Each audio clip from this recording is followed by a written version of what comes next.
them do. I am a Biafra man, no. I won't be free from the zoo. I no belong to the zoo. Waiting them like let them do. I am a Biafra.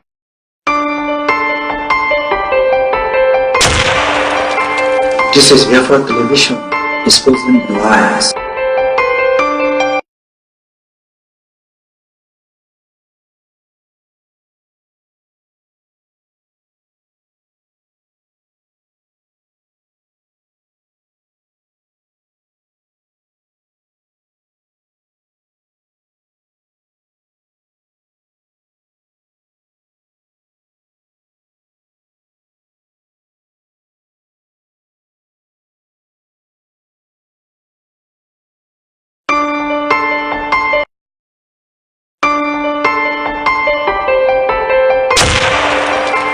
This is Biafra Television, exposing the lies.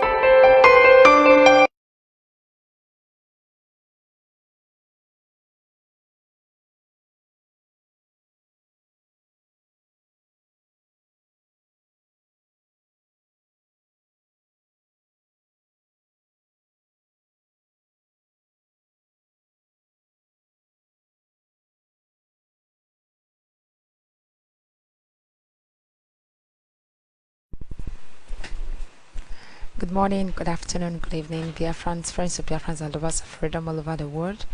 Welcome to Sunrise Daily News Analysis on Biafra Television. We are reaching you from Biafra land. We are the indigenous people of Biafra, led by Nnamdi Kanu and deputized by Chemefo. We are here with the gospel of the restoration of Biafra. My name is Ngozi Chukwuka. I have in the studio with me this morning Bright Uriako. Mazi Bright Uriako, good morning. Good morning. You're welcome. Thank you so Because Mazi Bright Uriako will be educating us today. He will be analyzing what we have here. Very, very important. We always have important issues here on our table, and today we'll be looking at one of those issues. Although someone might say, this is not an important issue, we just do away with it, but it's important we look at it. Don't forget, we always look at so many news from the Nigerian newspapers, and of course this is one of them, and it has to do with the indigenous people of Biafra. It has to do with Biafra land, it has to do with Igbo land. So we need to take a look at it, and of course let's understand what it is. And of course you have to share this program right now. If you're on Facebook, please share the program on your wall. Share it via your friends inbox. Share it in every forum where you find yourself. It's very, very important. Your friends watch with you, your family, your brothers and sisters watch with you. Very, very important. So we are also on Periscope, we are on Twitter, we are on YouTube as well. You inform your friends, tell your friends, your brothers, everyone. Of course, we also transmitting simultaneously on Radio Biafra London. We are there this morning, so you call your family at home, people in Biafra land, to tune into Radio Biafra London to listen to this program this morning. You're welcome once again. Okay, we are looking at a very important issue this morning. Like I said, Mazurako, it's coming from the Nigerian newspapers, and of course is 2 days ago. And what's the topic? Python Dance 3, Ohaneze warns youths against turning Igbo land to war zone. Ohaneze warns youths against turning Igbo land to a war zone. And you know, I was baffled when I saw this headline. I was like, what does he mean?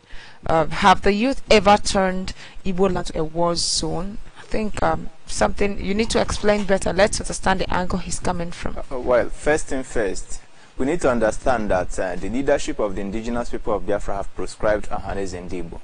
And of course, Nnamdi Kanu made it clear emphatically that Ohaneze remains proscribed.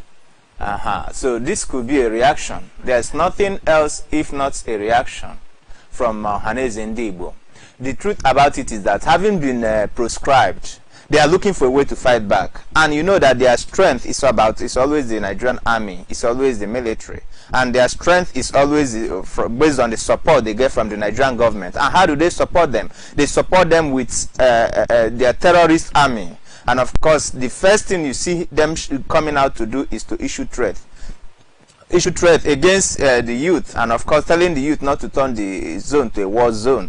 And you ask yourself, we the indigenous people of Biafra, have we ever been found with weapons? Have we ever been found with ammunition? We are peaceful.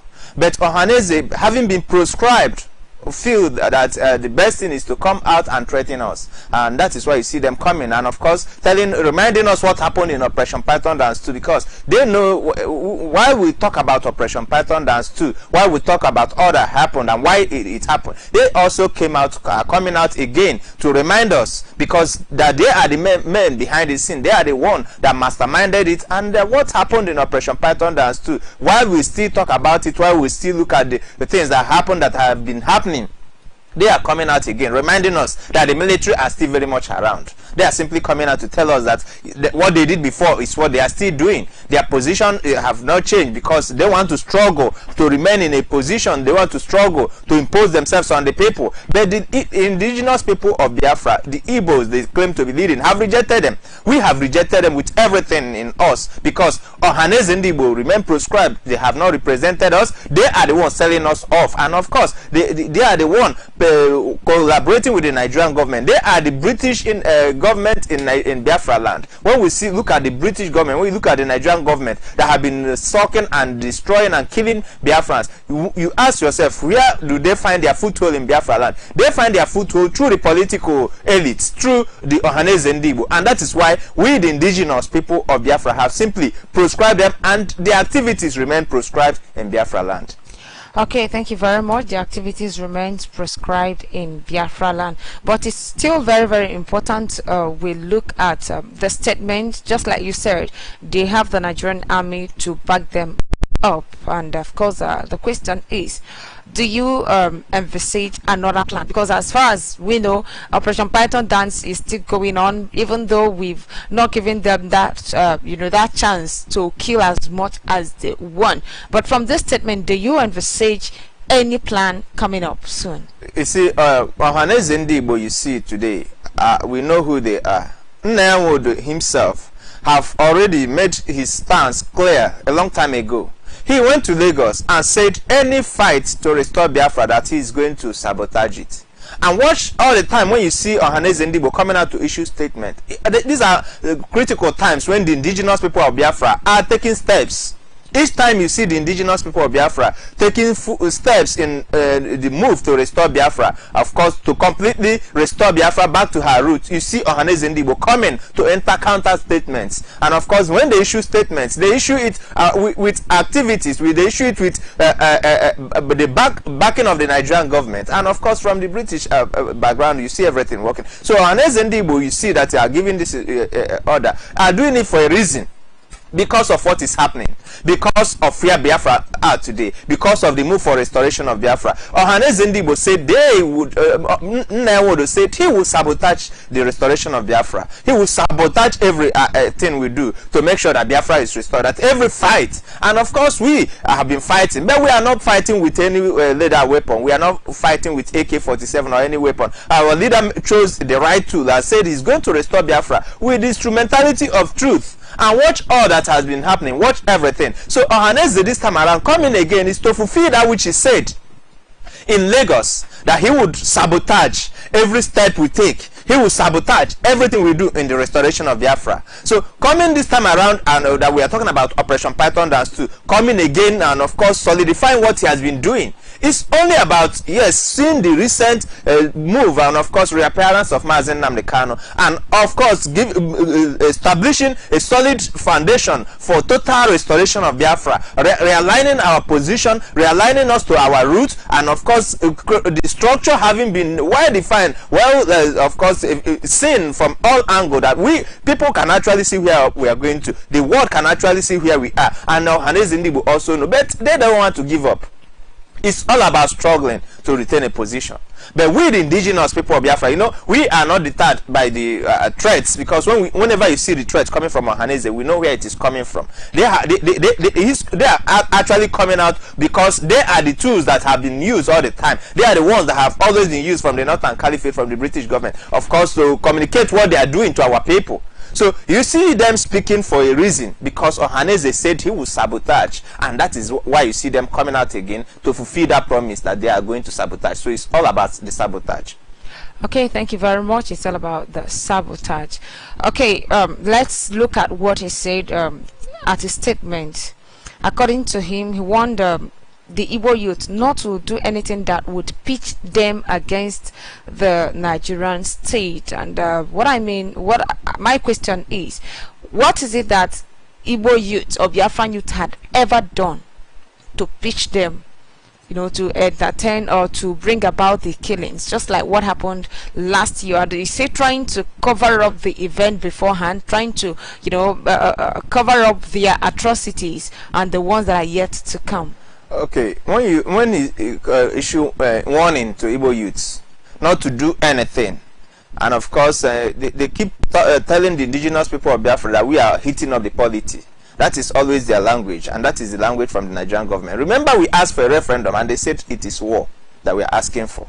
And the same language you see that the Northern Caliphate, remember how they gave quick notice, the Northern youth gave quick notice to all the Igbos living in the north.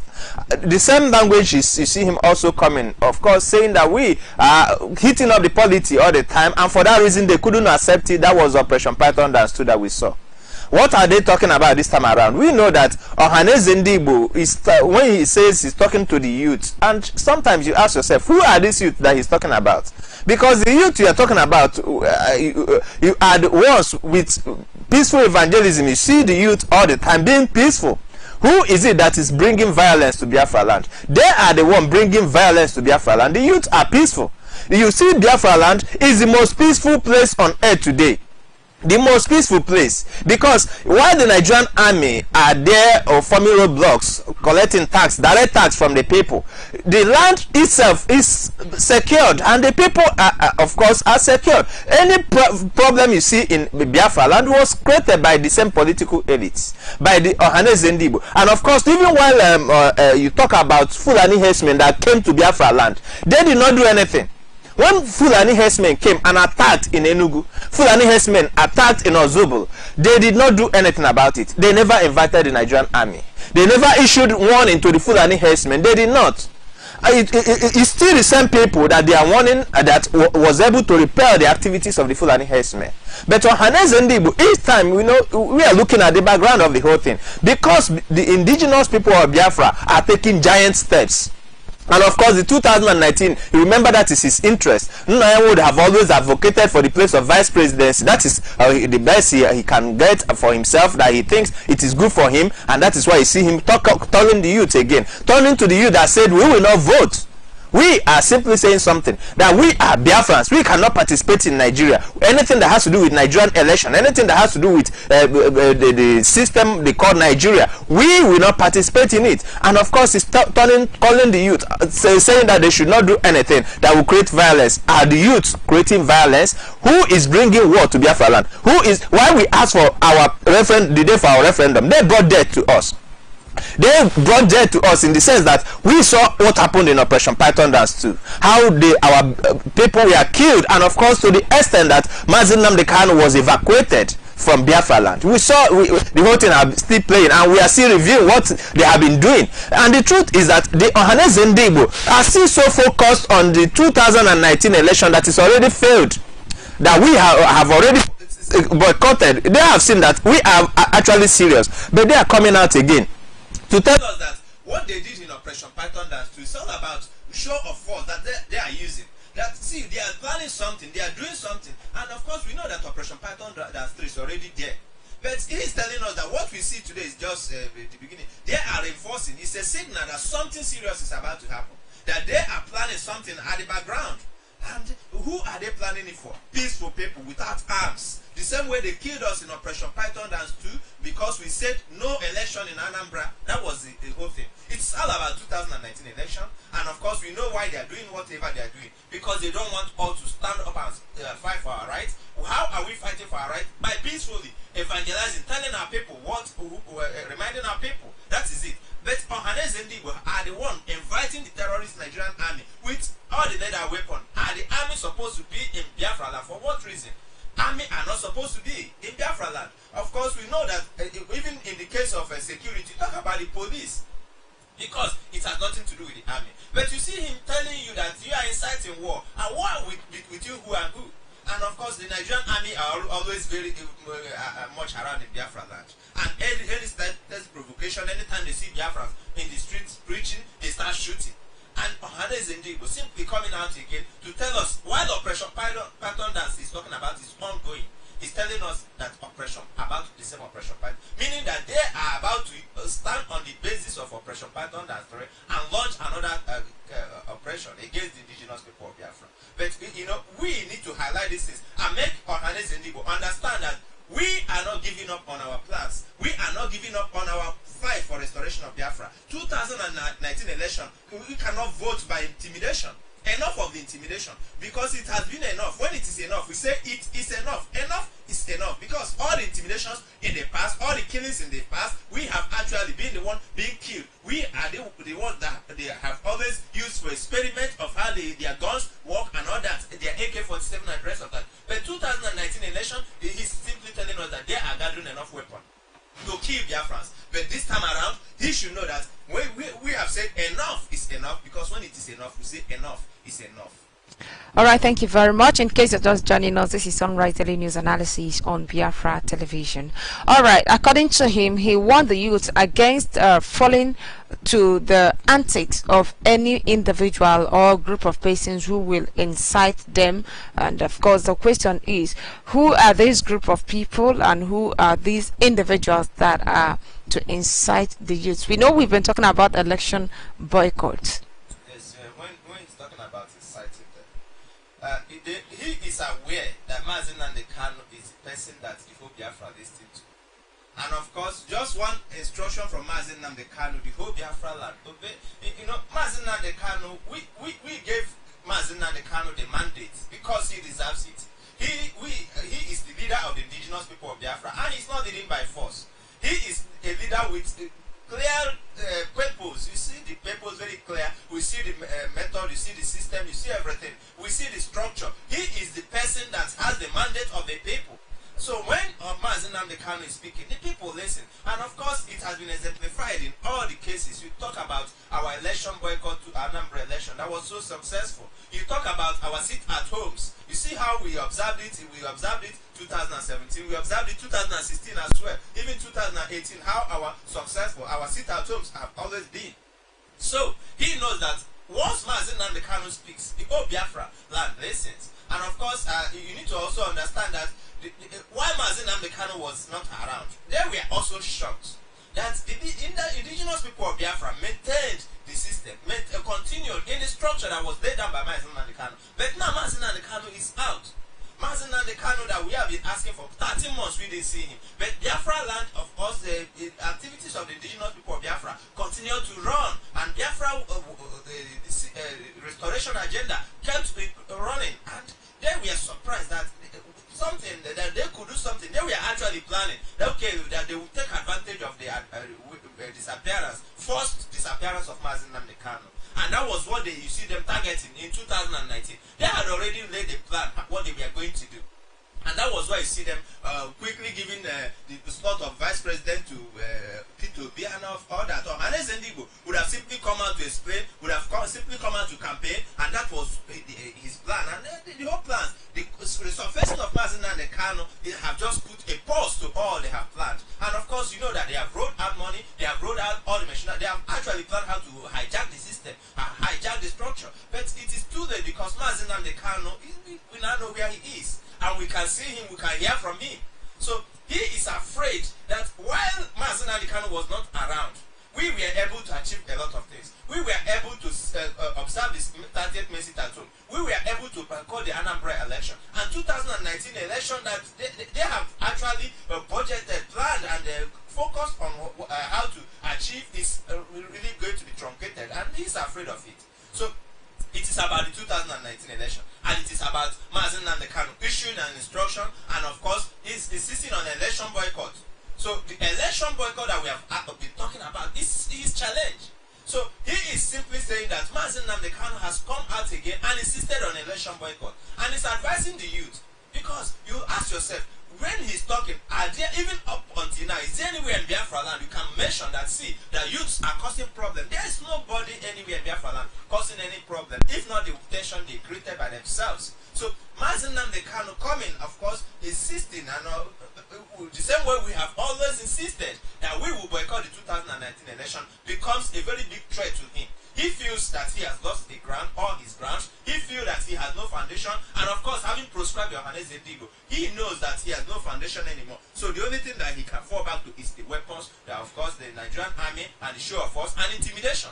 So that is why you see him telling, coming out to tell you that is anybody who incites you. Nobody is inciting us. We are simply doing our own thing, our own way. We are the indigenous people of Biafra, and we will never stop until Biafra is restored.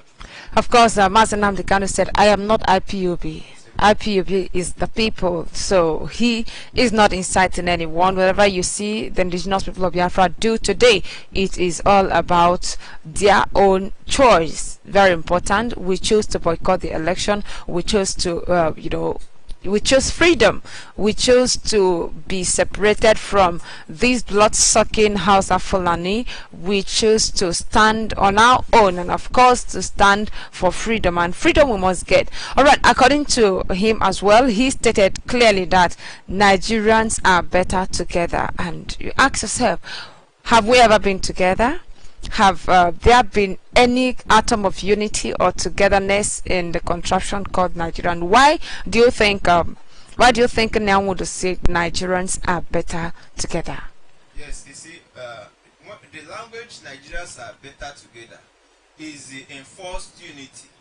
That's Nigeria, the philosophy of enforced unity. That is the betterment together. That is the advice that they have always received from the British government, and that is always the language of the British government. That is the language of the Hausa Fulani Caliphate, and that is the language of Yohannes Ndigo. They are saying the same thing, that Nigeria is better together. At whose interest would Nigeria be better together? Has Nigeria ever been together once? Since the creation of the evil contraption, was Nigeria one before the British came? That is even the question. Was there anything called Nigeria before the British came? Nigeria is an invention of the British government. It is a creation of Lugard. And of course, you talk about renaming and enslaving. So, is it better? He's simply saying that it is better to remain a slave. That is what it means. Exactly. Because Nigeria is an enslaved entity. It represents slavery. It represents death. That is what Nigeria represents. So, a creation of Nigeria is a creation of death zone. It is a creation of injustice. It is a creation of false entity. It is an amalgam of everything evil together. Because, you see, conflicting ideas, conflicting philosophies, conflicting religious ideologies, and conflicting social, religious beliefs amalgamated together and enforced. And they tell you are better together. You are better together. Not we saying that we are better together. They are the one telling us that you are better together. And without, they are saying it without any substance, without any reason. Because we are not better from the root. We are people with diverse cultures, diverse languages, even our religious beliefs are not the same. We have our roots don't flow together, and there's things that belong together must be put together. We don't belong together. We can never be the same with Hausa Fulanis. Their business and their life, the economy, everything about them are different. And there's nothing that makes us one. And even they confirmed it, saying that we are like oil and water that can never mix. They are aware of it. So while Lugard actually came in 1914 and created the evil contraction they call Nigeria, we are looking at, it was for business purposes. They created Nigeria for economic reasons. Why is it that we are talking about the deficiency in the north and the excess in the east?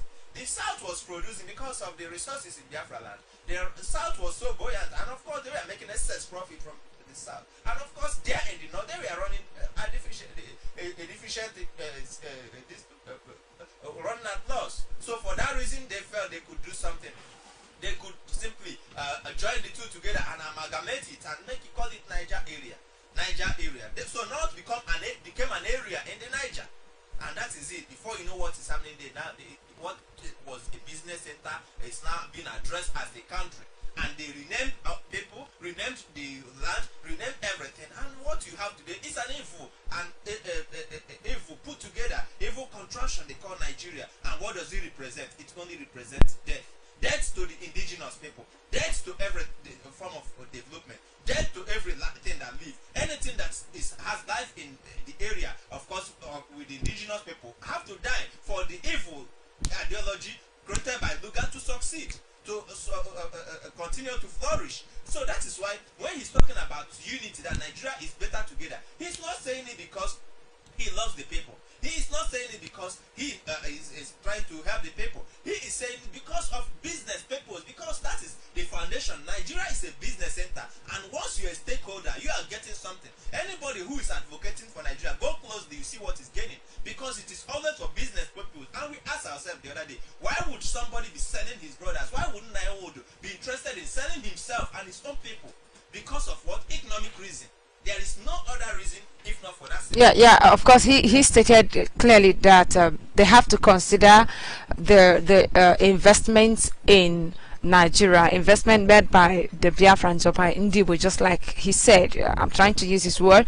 He said, let's consider the investments made by Ndibo all over Nigeria, and of course we will not allow such investments to die. And the question is, how long do we continue to trade our freedom for mere investments that are worth nothing? You look at how much is investment, and of course I've seen that so many people are still having this they have this fear as well. So many people think if Biafra comes out, our company, everything in the north, and of course you ask yourself, why would these people leave Biafra land to invest in the north? The same slavery, of course I know Mazi Bright Oriako will explain better. They are crying about their investments outside Igbo land, and these are people who have no single investment in Biafra land, and now they're trying to tell us to consider their investment and of course forfeit the freedom. Okay, when you're even looking at the investment, look at the investment. Every human being is free to invest anywhere on earth. Are there no Biafras who are invested in Ghana? Are there no Biafras who are invested in the United States of America? Are there no Biafra? Does it make you an indigenous person of that country? No, it doesn't change anything. Investment should not make us throw away our identity. If he's talking about investment, talk about investment in the north, talk about investment in the south. What on earth tells you that because you have invested money somewhere that you should forget about the restoration of Biafra? When he's saying it, he's talking about his own economic reasons, his investment, in the sense that he has been serving the Hausa Fulani. He has been serving them, and of course he has registered a generational system, because he started from his family, and of course his children will continue where he stopped. So when he's talking about investment, he's talking about his commitment, his share in the Nigerian system, because once you are serving Nigeria, once you are part of the system, once you serve them well, you are a good slave in the house of Hausa Fulani. Actually you come back with shame, but they will always fall back to you when there's need. So the Hausa Fulani investment is talking about is that generational system they have been running, because from the creation of evil contraption they call Nigeria, remember that the first thing the British government did was to establish their slaves, those who were loyal to them, and you have those families who have been selling their brothers from generation. They were the cutimas. They have been running from generation to generation. So when he's talking about investment, don't think it is because an Igbo man has built house in Kano. Yes, so we have Igbo people who have built houses in Kano, and these businesses have always been attacked also. Remember that on several occasions in the north, after their Friday meetings, after the Friday worship in the mosque, you see that several times they would attack and destroy the markets built by Igbo people. They will destroy the houses, they will kill and burn Igbo houses. So the investment all the while, even while he's talking about Nigeria, is still not safe. The only way to even secure the investment is also with the restoration of Biafra. Because while Biafra is restored, that which is causing the problem would have been solved. Because we would actually live as better neighbors. We are better neighbors than better together within an evil contraction. So when Naiwood is talking about investment, he's not talking about trying to help. How many Igbo men in the north has Naiwood protected? When he's talking about investment, how is it that he was there, Igbo land was shrink to 5 Igbo states? A whole Igbo land that used to be, the whole way you talk about from Edo down to the whole of East and beyond, we are Igbo land. And you need to understand that even down Guinea, there are some discoveries of Igbo settlements there. So you discover that Igbos are all over in West Africa. and you are talking about securing the property of Igbo man in the north. Is that the most important thing? Okay, if you are talking about securing the property of Igbo man in the north, why is it that when the business of Biafrans were attacked in Ghana, he never did anything? So Ohanes Ndigbo is not talking about helping the Igbo man. He has never done that. When they killed us in the north, when they committed crimes against us in the north, Ohanes, they were even the ones they will give money to, so that the dead bodies of our dead ones will not come down to Biafra land. They will bury them there, and we will not know that our brothers and sisters have been killed. You will be thinking your brother is in the north, you'll be thinking your sister is in the north, and they are being killed. So we are even suffering a worse loss. Our investments even suffer worse while the evil contraction remain. So Ohanes Ndigbo is not there to secure. He is simply talking about his interest, his own business with Nigerian government. He has got a business. All the political elites are stakeholders, and this business have been running. And that is why you see them doing investment, and of course when they are retiring, they will install their children. So Nigeria is a project. According to them, they have made it clear also all the time that Nigeria is a project. This is an investment that they are enjoying, and they have inherited from their parents also, and they will transfer it to their own children. So when you are looking at this political elite, they are simply talking about their own selfish interest. They are not talking in the terms of helping the Igbo man, because Ohaneze, as long as Nigeria has existed, you never see Ohaneze standing up anywhere to protect the interests of the Igbo man. Ohaneze has never done that, and they are not doing that now. All right, thank you very much. You know, when we talk about the restructuring mantra, you talk about the Ohaneze, but today I think we are hearing something different from what we have here. Now, what they said, all we have to support is a restructured governance. Before, they were talking about a restructured Nigeria, but today he's talking about restructured governance, and I think let's understand what he means by a restructured governance. You know why we are talking about this? There are still a lot of people out there who think let's vote, you know, let's vote in our person. That's a restructured governance or whatever. I do not understand, but we need to make it clear that these people have no stand. They are just like the water. The wave keeps tossing them to you know, front and back. Talking about a restructured governance, what does Nyawodo mean by this? Yes, in the past he told us he was fighting for a restructured Nigeria, and our leader, remember that while our leader wasn't around, he actually wanted to cover a lot of things. Exactly. Now our leader came out, and one statement defeated everything Ohanes Ndigbo have been saying. Our leader said that the presidency sent their delegates to him and said, put it in writing. What do you want? What is your take? Apart from the total restoration of Biafra, 100% restoration of Biafra, what else can we do so that we can... Okay, he said, okay, no problem. Get me 100% resource control. Put restore the seaport in Calabar, and of course let the Port Harcourt airports work at international capacity.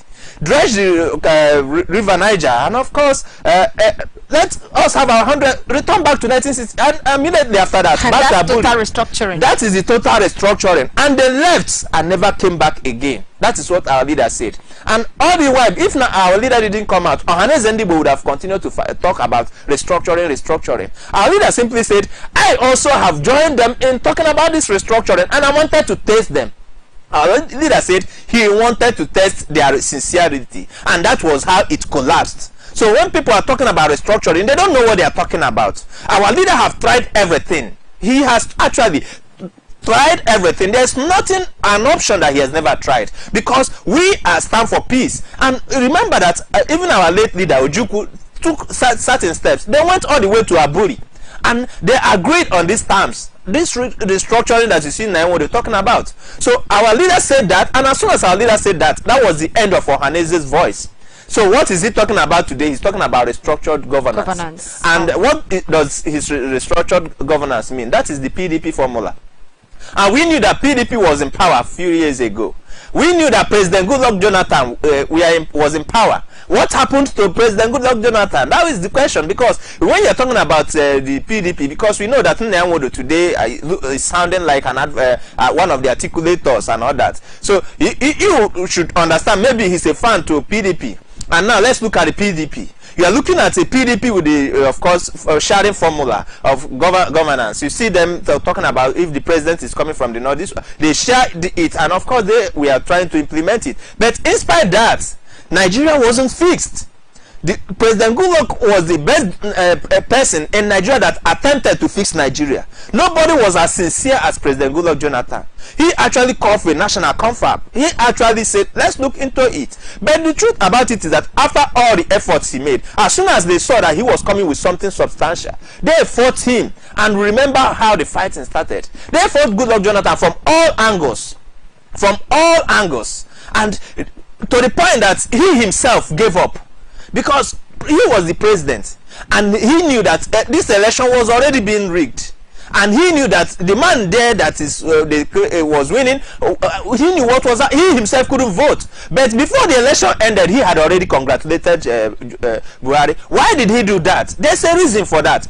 President Jonathan saw what happened to him, and he had received a lot of warnings, a lot of threats, and of course openly we saw how they were shouting him down. We saw what happened during, and he knew that there's going to be a serious problem. There was threat of bloodshed, total bloodshed. I mean, that was the best PDP could offer. The sharing governance he's talking about. We already had a president who was a Biafran. That is what I'm talking about. So that was the best a Biafran could get. A president who is from Biafra land, because when you're talking about P2B, who is from Biafra land, and they're giving him vice president, he cannot occupy a better position. Of course, and he cannot do better than President Goodluck Jonathan, former President Goodluck Jonathan. So, former President Goodluck Jonathan was there to tackle the problem with all sincerity. And we saw that the only problem he had was because he attempted to fix Nigeria. He attempted. He made efforts to fix Nigeria, and that was the problem of Goodluck Jonathan. So how dare you tell me that you are now fighting for what else can you get to us if not a position, maybe presidency? What else? It's not about a position. It's not about restructured governance. It's about an evil entity. It is about a system that was created, an evil system. The system, political system is wrong. The foundation of Nigeria is wrong. Everything about Nigeria is wrong. So even if you bring an angel from heaven and bring that angel to Nigeria, once that angel lands in Nigeria, the angel will be corrupt. So there is nothing you can do, because it is unlawful to try to be lawful in an unlawful society. The Nigerian society is an unlawful society. The Nigerian system was created without the consent of the people. They were amalgamated because of business reason, and they became properties. Nigeria today is treated as just the British property. They are the owners of Nigeria and everything in Nigeria, and that is why a restructured governance cannot solve any problem in Nigeria. Cannot solve any problem, because Nigeria is created just the way you create an animal kingdom. And that is why the better language was that Nigeria is a zoo, because Nigeria was created the same way you create a zoo, and you bring animals and name them and put them there, and the name you gave to them, that is the way, and they remain there in the zoo. That is the way Nigeria is. So the better description of Nigeria is the way our leader have described it down to Abuja. Already they have built houses in Abuja. No, we don't have any problem. Of course, they're talking about their investment. Yes. Okay. Yesterday something happened yesterday in Aba, CK's, that's Christ the King Catholic Church in Aba, where a Reverend Father called for a prayer for peaceful election in Nigeria.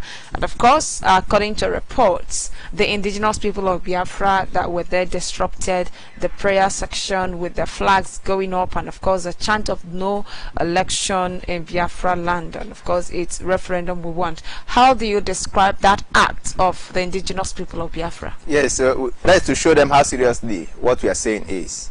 Because they were thinking we are going to wait for 2019 before we start boycotting them. We also boycott the prayers. Because when you say we are going to pray for Nigeria when we are not going to vote, what is it? Not nonsense. So it's time we get the message down to the Reverend Fathers. So what you're saying is that what the indigenous people of Biafra did, we are right. Exactly. That is it. When we say we want election boycott, we also want to boycott the prayers for election in Nigeria.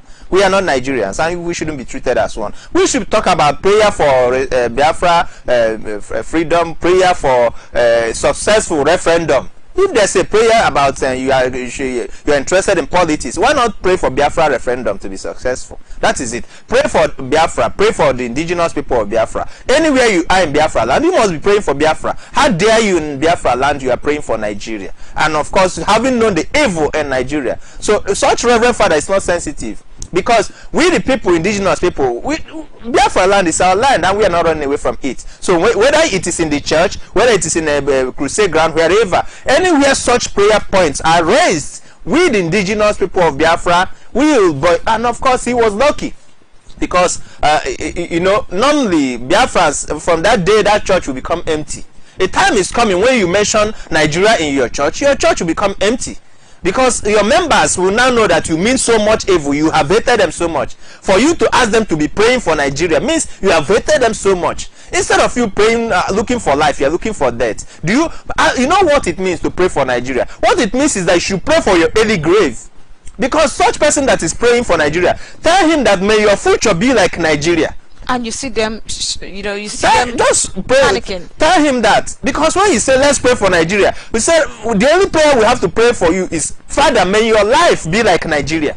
May your family be like Nigeria. May the evil that is happening in Nigeria happen only in your house. You will see that they are not raising any prayer point. So that is what the fate of anyone praying for Nigeria. When you are praying for Nigeria, you are praying for your death. Haven't you seen how much they are praying for Nigeria? Those days in primary school, and of course, that was how they started. Remember those days when we were in the primary school? They made it a point of duty to tell the teachers that they should force the children to be praying for Nigeria. And immediately after the national anthem, they will tell you it is time to pray. And what are they telling you? They say, pray for Nigeria. Pray for the president of Nigeria. While they were doing it, we were as children, even as children, we were angry. You see, pupils will say, may it not be better for Nigeria. That was the prayer. Even as, well, we are not talking about where we are today as adults. We are talking about those days in primary school. I remember that when it is time for such prayers, you will hear the voice of even the young children. Because we were also suffering. The sufferings were so much. Those were the days that immediately after the Civil War, of the genocide committed against the indigenous people of Biafra. So we have always been we have always known that to pray for Nigeria is to pray for your death, because we are aware how our people have died. How our people have died in the name of Nigeria. The same people that is killing you is because the person you are praying for. So you see, boycotting that prayer, of course, not just that people left. This time around, we say we are not leaving. We will make you understand what we are talking about. They have to know how serious, and of course, not just how serious, how sensitive the moment is. Because any reverend father, any priest, any pastor that is raising such prayer points is not sensitive. Doesn't understand exactly what is happening, because this is a sensitive moment. And if you don't want to lose your members, you better start praying for Biafra. Because once you start praying for Nigeria in your church, Biafrans are there. They are the people in the church. They are the owners of the church. They would surface and of course destroy the prayer. Exactly what happened yesterday is just an example of what is happening. And of course, more should be expected. More should be expected anywhere in Biafra land. Such prayers should not be raised. You should not ask us to pray for, because it's a way of them planting the philosophy of 2019 into you. They start from the church. The church is always their campaign ground. That's why you see them all the time. They're going to reverend fathers, going to churches and donate monies. Politicians are always going there to donate money. You ask yourself, what is the reason? They donate money because by the time they have seen money, their language will change. It is unfortunate that, because I look at it, why is it that somebody who said he has a call, is a priest, be associated with this kind of evil? Because you're looking at an evil entity that represents death, that have always shown it, that have always killed, that have continued to kill. You are saying we should pray for peaceful 2019 election. Would there ever be election in the evil contraption? No, even in the evil contraption, they are shaking, because they know that election we are talking about Biafra land. There's a total boycott of the. So you shouldn't come out and tell us to pray for Nigeria in Biafra land. Why should we be praying for something we don't believe in? Why should we be praying for an expired entity? Why should we be praying even for our own death? So Biafrans can't do that. So anybody raising such prayer points are not just sensitive. You need to understand the moment and know what is happening today. All right, thank you very much. That's the much we can take for today. That's the much we can take for today. Thank you for joining us. But before we go, Mazi Ariako, what message do you have for Biafrans? Yes, my brothers and sisters all over the world. One important thing is you understanding where we are today. we continue to learn, because Biafra is an institute, and we